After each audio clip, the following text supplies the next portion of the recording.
कुर्ल्यामधल्या क्रांतीनगरमध्ये पाणी शिरलेलं आहे। एनडीआरएफ कडून बचाव कार्य सध्या या ठिकाणी सुरू झालेलं आहे। मिठी नदीने धोक्याची पातळी ओलांडली आहे, त्याच्यामुळे हे पाणी जे आहे ते अनेक भागांमध्ये शिरलेलं आहे, अनेक घरांमध्ये शिरलेलं आहे। कुर्ला पाईपलाईन रोडला आहोत। निवृत्ती बाबर आमचे प्रतिनिधी अधिक माहिती देतील। निवृत्ती, सध्याचे अपडेट्स।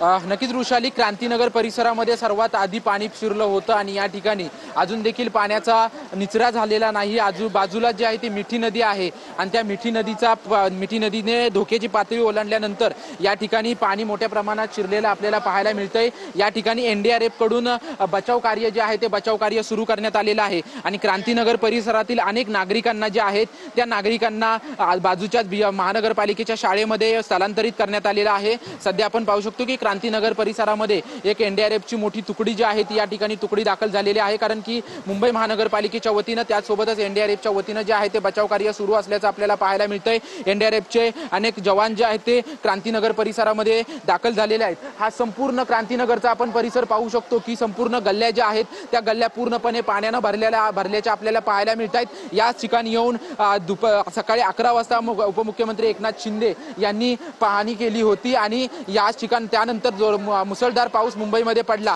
आपण घराचं हे दार बघू शकतो की घराचा दरवाजा आहे, संपूर्ण घरामध्ये जे आहे ते आतमध्ये पाणी शिरलेलं आहे आणि इकडच्या सर्व नागरिकांना त्यांचं स्थलांतरण जे आहे ते क्रांतीनगरच्या एका शाळेमध्ये, मुंबई महानगरपालिकेच्या शाळेमध्ये करण्यात आलेलं आहे। परंतु मिठी नदीने धोक्याची पातळी ओलांडलेली आहे आणि आजूबाजूच्या संपूर्ण परिसरांमध्ये, आजूबाजूच्या घरांमध्ये जे आहे ते पाणी गेल्याचं आपल्याला पाहायला मिळतं। या ठिकाणी त्यांच्या मदतीसाठी, बचाव कार्यासाठी एनडीआरएफचे तुकडी जी आहे ती या ठिकाणी पोहोचल्याचं आपल्याला पाहायला मिळतंय।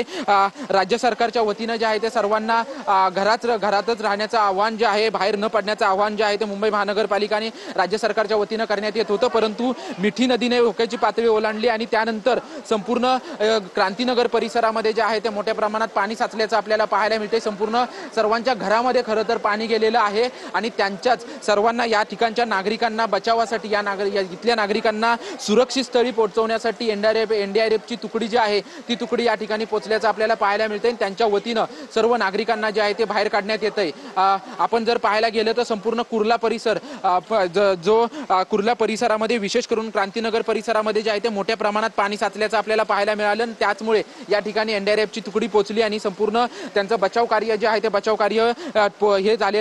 कार्य त्यांच्या वतीनं सुरू करण्यात आलेलं आहे।